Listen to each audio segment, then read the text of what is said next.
aliens learned why humans still use outdated weapons. The lesson aliens will never forget. For the last time, Commander Zax Farrell, explain why we should worry about a species that still relies on, what did you call them? Bullets. High Admiral Linux Varis's crystalline limbs shimmered with restrained amusement as she addressed the Galactic War Council. Commander Zax Farrell stood before the council, his metallic scales shifting from calm blue to a tense purple. The chamber, vast and filled with floating seats in circular rows, housed the galaxy's greatest military strategists. Right now, many of them were stifling laughter. With respect, High Admiral, Zax's voice rang out. The fact that humans still use kinetic weapons is not a sign of being outdated. It's odd. He hesitated, finding the right words. In the past century, they've mastered quantum computing, unlocked fusion power, and even figured out basic teleportation. And yet they stick to these old-style weapons. General Kryll Voller, a being made entirely of radiant plasma, pulsed brightly with a mocking grin. Maybe they just enjoy what they call the bang-bang. The room echoed with chittering laughter, and Zax's scales darkened further. That's my point exactly, Zax said. They've had endless chances to upgrade. The Mercurians offered plasma rifles. The Centauri begged them to try quantum disruptors, but humans refused. Every single time, Admiral Varis leaned forward, her crystalline form catching rays from the chamber's artificial star. Are you suggesting that a species that still straps explosive fuel to their ships just to reach orbit has somehow outsmarted us? I'm suggesting, Zax responded, activating a hologram of intelligence data in the center of the chamber, that any species which repeatedly turns down superior technology must either be extraordinarily foolish or knows something we don't. The hologram displayed humans testing their arsenal. Tanks, artillery, railguns, all appearing simple and outdated compared to the advanced energy weapons the galaxy had relied on for centuries. Fleet Commander Lyra Blaze, known for her tactical brilliance, spoke up for the first time. Our commander might have a point. Have we ever actually tested our shields against their kinetic weapons? The room went silent. Finally, Admiral Varis waved a crystalline limb dismissively. Our energy shields can deflect plasma blasts that could melt moons. What harm could a piece of metal possibly do? Zax pressed on, his scales returning to a neutral blue. Then you wouldn't mind a live test before we move forward with the invasion? Varis sighed. Fine.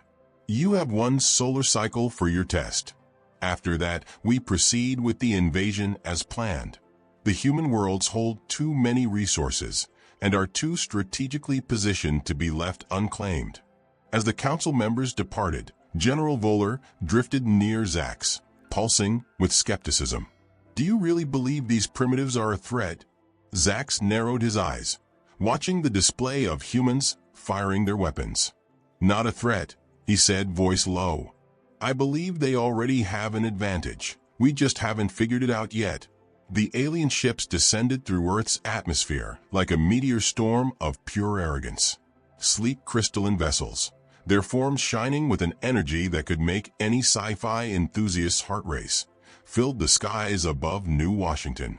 The alien fleet lit up the sky with a dazzling display of energy shields and plasma engines. Commander Zax Farrell observed from his command ship, the Celestial Pride, as the invasion fleet positioned itself. Status report on human defenses, he ordered, his tone cool though his scales had shifted subtly to a shade of nervous purple. Lieutenant Sarah Lumera, his second-in-command, activated the tactical display. They're rolling out tanks and something they call the A-10 Thunderbolt. It seems to run on combustion engines, she said, disbelief clear in her voice. Commence standard invasion protocol, Zax ordered, though he couldn't shake a growing feeling of unease. Keep sensors at full recording capacity. On the ground below, Major Alex, Ghost Rains, watched the alien ships through her binoculars, a faint, confident smile playing on her face. Ghost wasn't known for being easy to spot, and her team grinned at her voice over the radio. This is Ghost to all units. Remember your training. Hold for my mark, she said, her tone carrying a thrill that sharpened her squad's focus. Let's show these high-tech hotshots why humans appreciate the classics.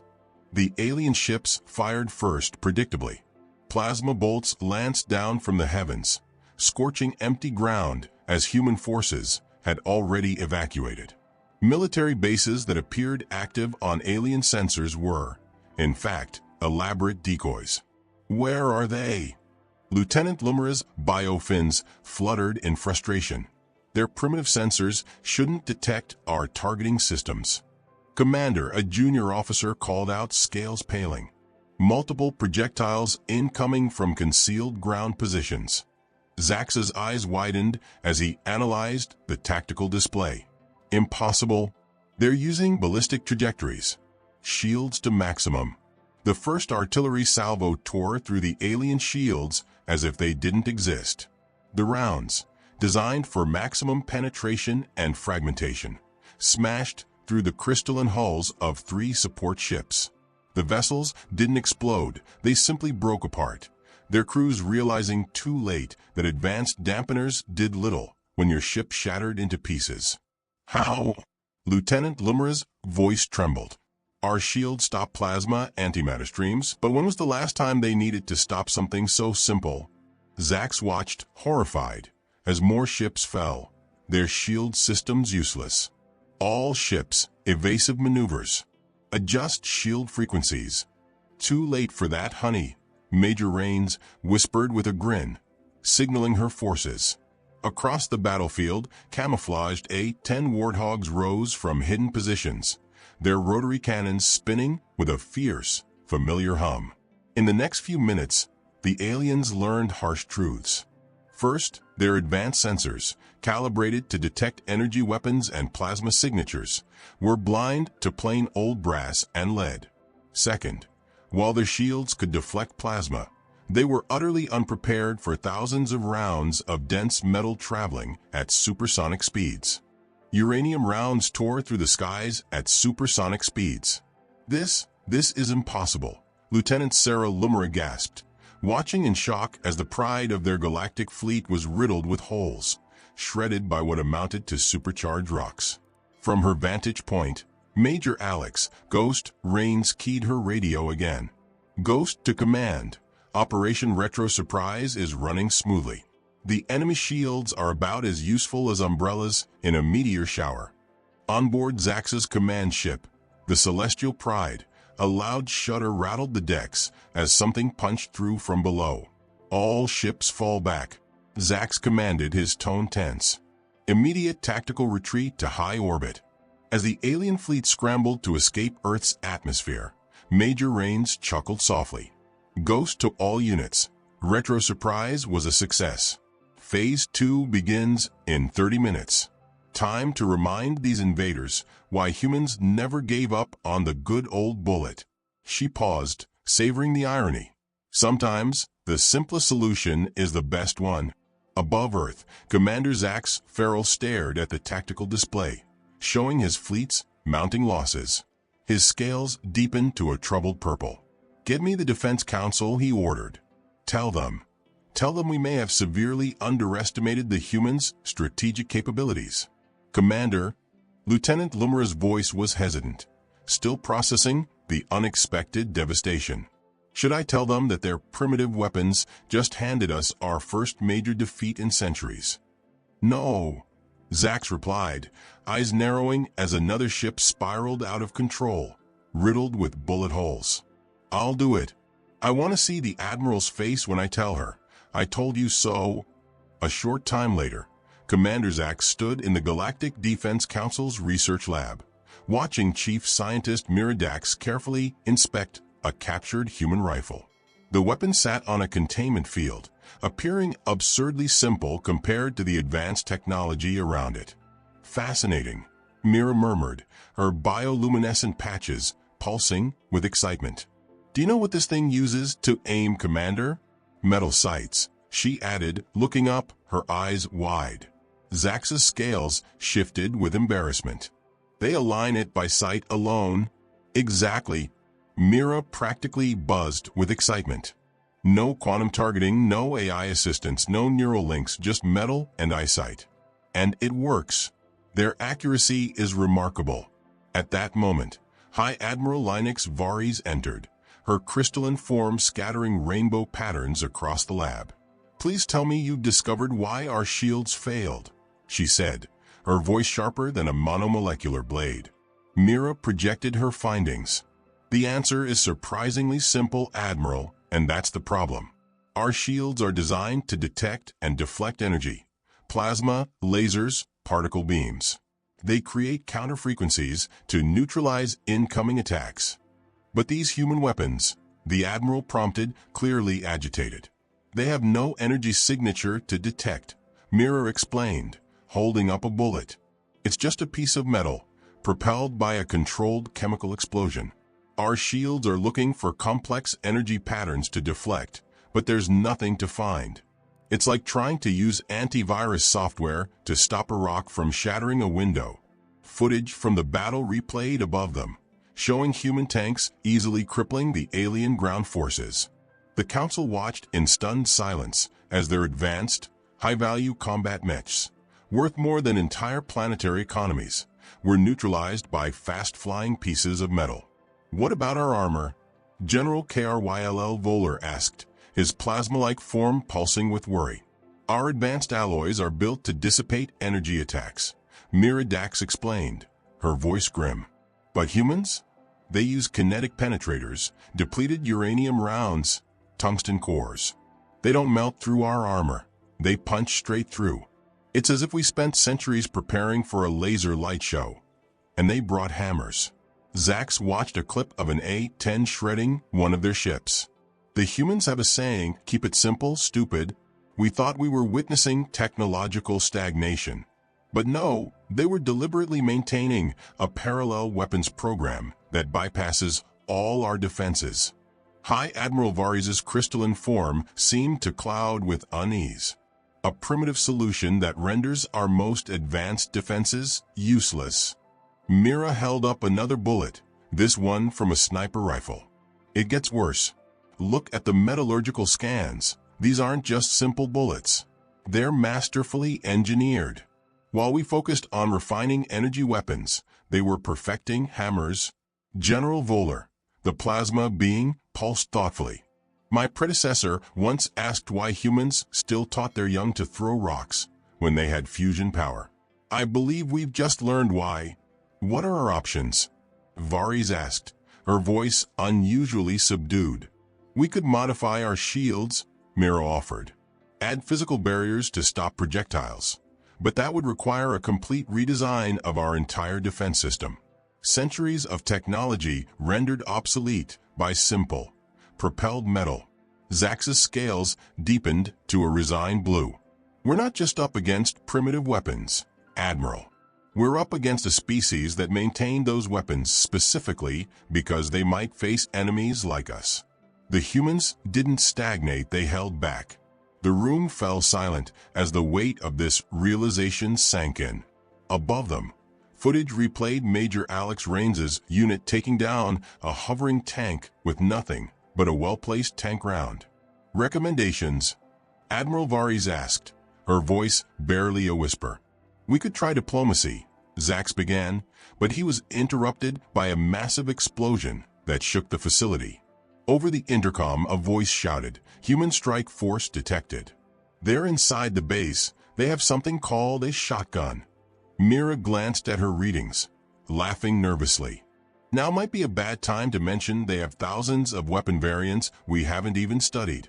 Another explosion answered her, the sound shaking the room. In the emergency bunker of the Galactic Defense Council, tension buzzed as Colonel Marcus "Tank" Thompson strode into the room, with Major Alex Raines at his side. The humans had been granted access after showing exactly how easily they could take it by force if needed. Colonel Thompson, built like an armored vehicle, stood at a towering 6 feet 4 inches with shoulders broad enough to make even the most fearsome alien leaders shift uncomfortably. Commander Zax's scales cycled through a range of colors before settling on a diplomatic blue. "Colonel Thompson, I must say your arrival was unexpected." Like finding out a child's water pistol can short out our most advanced battle armor. Colonel Thompson grinned as he placed a plain wooden box on the conference table. We've got a lot to discuss, Commander. High Admiral Varys' crystalline form shimmered with restrained tension. You knew all along, she said, a hint of disbelief in her voice. You knew our weaknesses? Thompson opened the box, revealing an assortment of bullets, from small pistol rounds to massive anti-tank shells. We didn't just know your weaknesses, he replied calmly. We helped create them. The room erupted in shocked murmurs. Lieutenant Sarah Lumera's biofins flared. Impossible. Our shield technology predates your species discovering electricity. Exactly.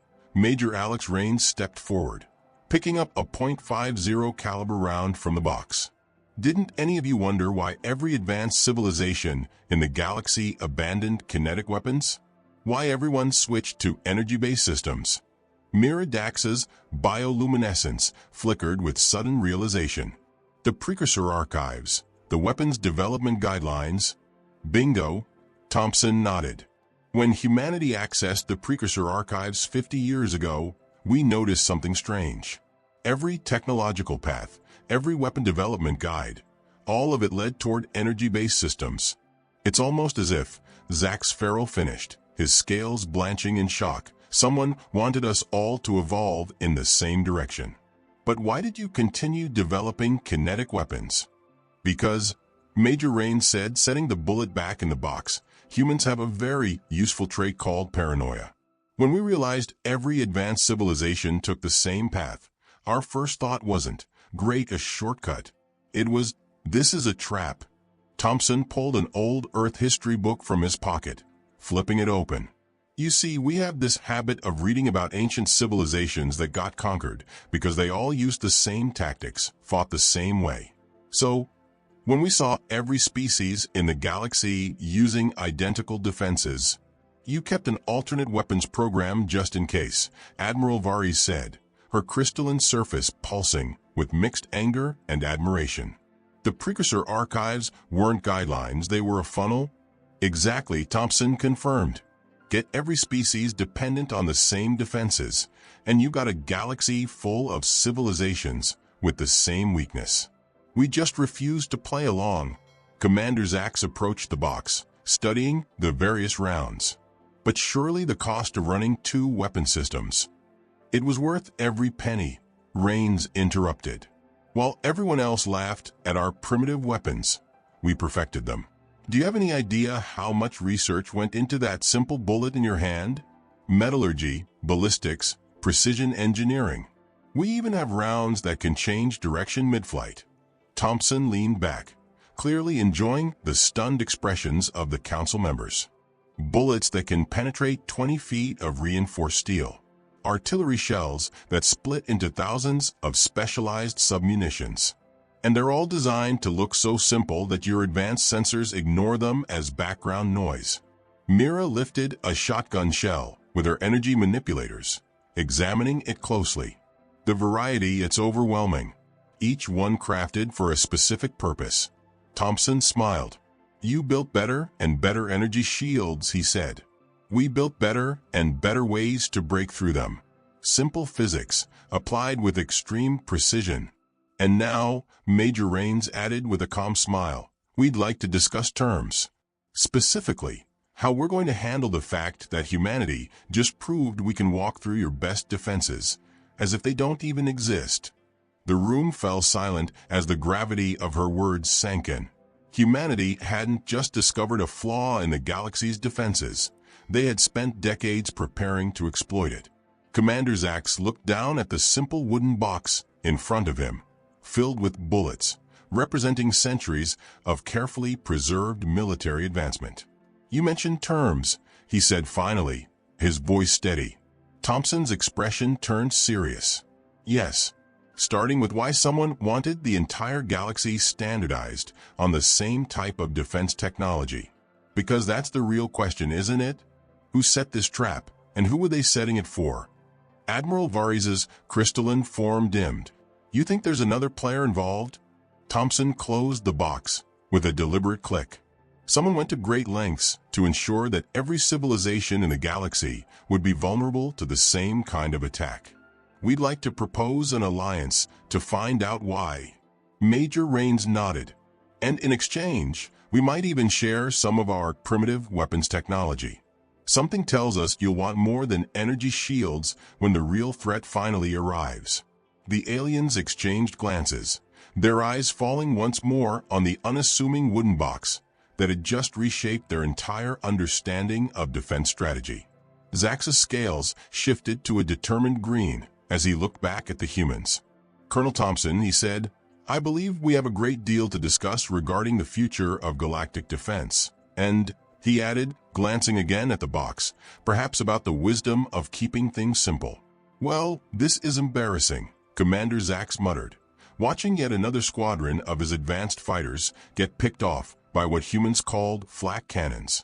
His command center on the Celestial Pride had become a gallery of defeat, each display showing alien ships being systematically outmaneuvered by humans' creative use of high-speed projectiles.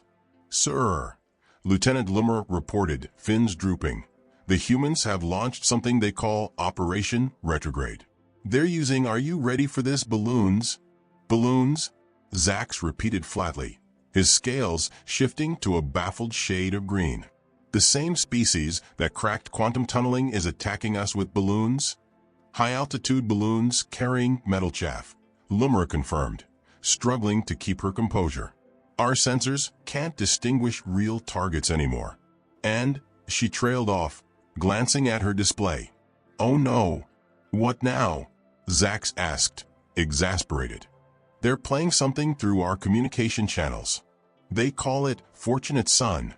Before Zax could respond, the tactical display lit up with fresh warnings. Major Alex Rains's voice crackled over their supposedly secure channels. "This is Ghost to all units. The weather forecast calls for heavy metal rain. Bring the thunder."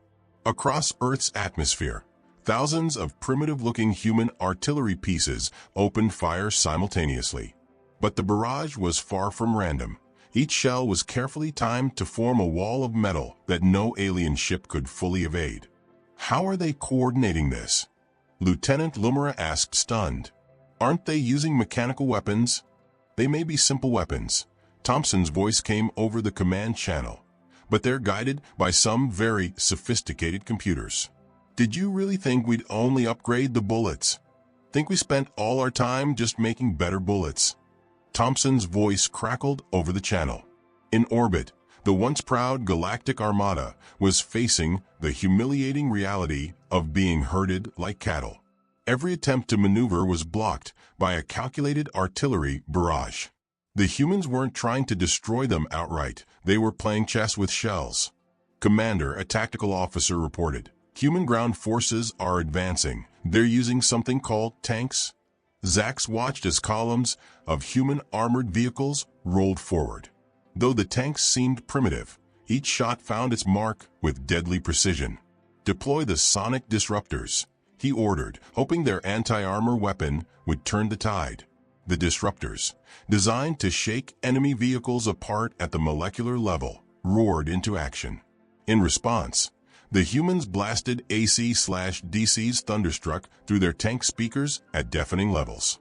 The alien forces were stunned. Did they just counter our sonic weapon with rock music? Zax muttered to no one in particular. Rains's voice cut in, calm and amused. "Humans have a saying, fight fire with fire, or in this case, fight sound with sound.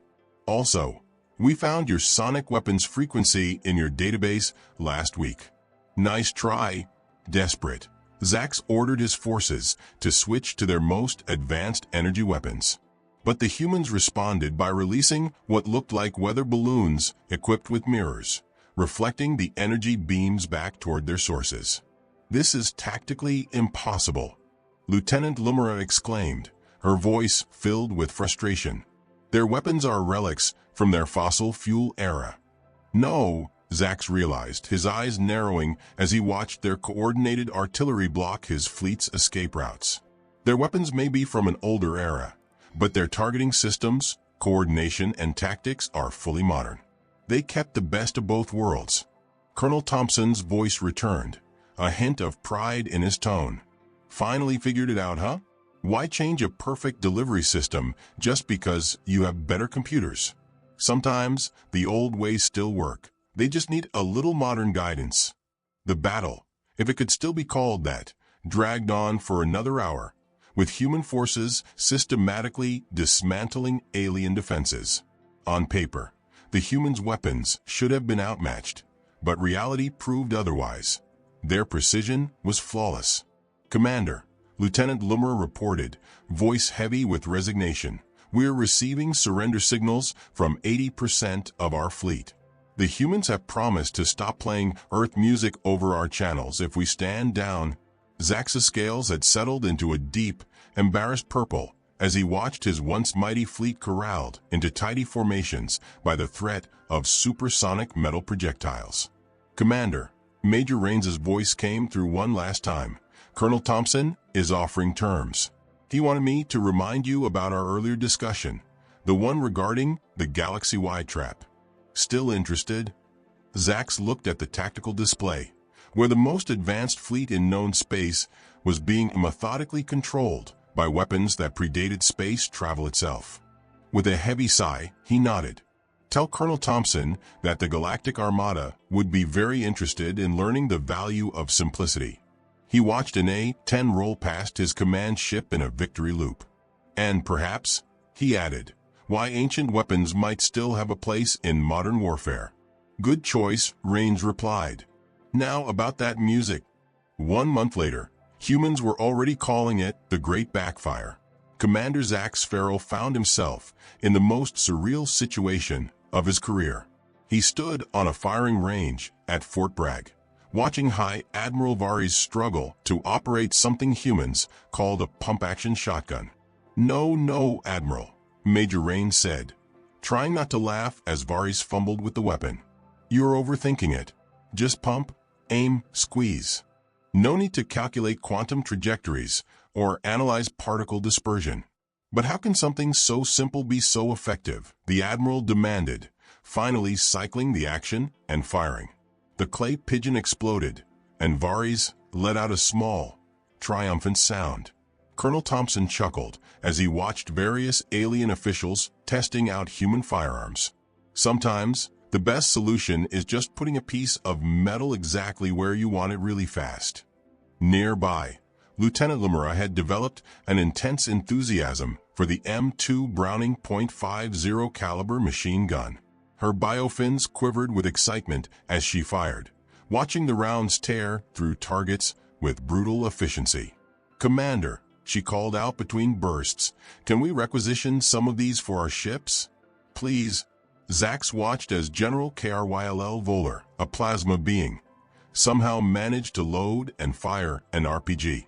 The resulting explosion made the general pulse with pure joy. "I suppose this means the technology exchange treaty is going well?" Zax asked. "Better than expected," Thompson nodded, as he explained iron sights to Chief Scientist Miridax. "With your energy weapons combined with our ballistic systems, we're creating some interesting hybrid weapons.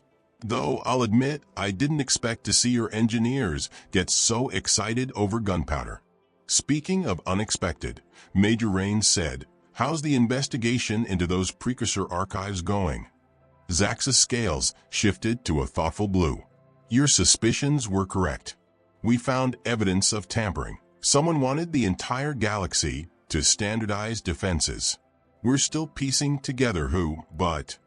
Their conversation was interrupted by Admiral Varis cackling with delight as she discovered the thrill of automatic fire. "These these elegant weapons are remarkable. The satisfaction of impact, the simplicity of operation, the sheer kinetic poetry." "Did she just call a belt-fed machine gun kinetic poetry?" Thompson whispered to Raines. "Better than last week," Raines whispered back when she wrote an actual poem about railguns. Their training session was cut short as Miridax rushed onto the range, her bioluminescence flashing urgently. "Commander, Colonel, we've detected something at the edge of the solar system. Something big." Everyone gathered around the holographic display she projected. A massive object, unlike anything in their records, was approaching. The energy readings are off the charts, Mirror reported. And its defenses, they're pure energy-based. Exactly the kind of technology the Precursor Archive pushed on everyone. Colonel Thompson and Commander Zax exchanged a knowing look. Well, Thompson said, pulling out engineering schematics. Good thing we just finished developing these hybrid weapons, isn't it? The display showed designs for human ballistic weapons merged with alien energy tech. Railguns enhanced with plasma cores, kinetic penetrators wrapped in fields that. The display showcased bullets wrapped in quantum disruption fields and loaded with exotic alien materials. Some were even designed to carry payloads. An unexpected fusion of human simplicity and alien precision. You know, Zax said, his scales shifting with excitement, there's a human saying I've grown fond of. Some problems require an elegant solution. Others just need enough DACA. Did you just use DACA correctly? Major Rains asked, a little surprised. Zax nodded. I've been studying your internet culture. It's surprisingly informative. High Admiral Varys joined them, still cradling her beloved shotgun. Well then, she said with a grin, shall we introduce this mystery object to the combined might of human simplicity and alien technology? One moment, Lieutenant Lumera called, finishing her last belt of ammunition. Can I keep this? I've named her Betty.